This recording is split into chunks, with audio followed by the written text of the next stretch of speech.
നമസ്കാരം. Big boss season 7 weekend എപ്പിസോഡിൽ ഇന്ന് നോമിനേഷൻ ചെയ്യപ്പെട്ട 9 പേരിൽ നിന്നും ഡേഞ്ചർ സോണിൽ നിൽക്കുന്ന 3 പേരിൽ ഒരാളാണ് ഔട്ടാവുന്നത്.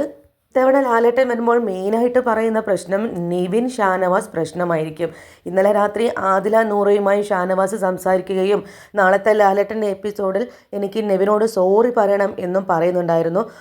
അതിനു മുമ്പ് നടന്ന വാക്ക് തർക്കത്തിൽ ഞാൻ ലാലേട്ടൻ്റെ മുന്നിൽ വെച്ച് പറഞ്ഞോളാം എന്ന് വീമ്പിളക്കിയ ഷാനവാസ് ഒരു സോറിയിൽ പ്രശ്നം ഒതുക്കാൻ ശ്രമിക്കുമ്പോൾ നിവിൻ അതിന് തയ്യാറാകുമോ എന്നെല്ലാം നമുക്ക് നോക്കിക്കാണാം.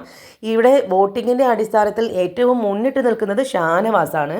2ാം സ്ഥാനത്ത് വേദലക്ഷ്മിയും, 3ാം സ്ഥാനത്ത് നൂറയും, 4ാം സ്ഥാനത്ത് ബിന്നിയും, 5ാം സ്ഥാനത്ത് ആദിലയും, 6ാം സ്ഥാനത്ത് സാബുമാനും, 7ാം സ്ഥാനത്ത് ആര്യനും, 8ാം സ്ഥാനത്ത് നെവിനും, 9ാം സ്ഥാനത്ത് റെനയുമാണ്. റെനയും ആര്യനും നെവിനും തമ്മിൽ ചെറിയൊരു വ്യത്യാസം മാത്രമേ ഉള്ളൂ. അതുകൊണ്ട് തന്നെ ഇവർ മോസ്റ്റ് ഡേഞ്ചറസ് സോണിലാണ്. ഇവരിൽ നിന്നും പുറത്തു പോകുന്നത് ഒരാളായിരിക്കുമോ രണ്ടാളായിരിക്കുമോ എന്നുള്ളത് നമുക്ക് കാത്തിരുന്ന് കാണാം. നിവിൻ ഷാനവാസ് പ്രശ്നത്തിൽ ഡേഞ്ചർ സോണിൽ നിൽക്കുന്ന ആദിലയും ചിലപ്പോൾ പുറത്തു പോയേക്കാം, ചോദ്യം ചെയ്യപ്പെട്ടേക്കാം. ഈ ഒരു ഹോട്ടൽ ടാസ്കിൻ്റെ പേരിൽ ആദിലയ്ക്ക് പുറത്ത് കുറേ ഹേറ്റേഴ്സ് ഉണ്ട്. അതേപോലെ തന്നെ ആദില ഔട്ടാവണമെന്ന് ആഗ്രഹിക്കുന്ന ഒരുപാട് പേരുണ്ട്.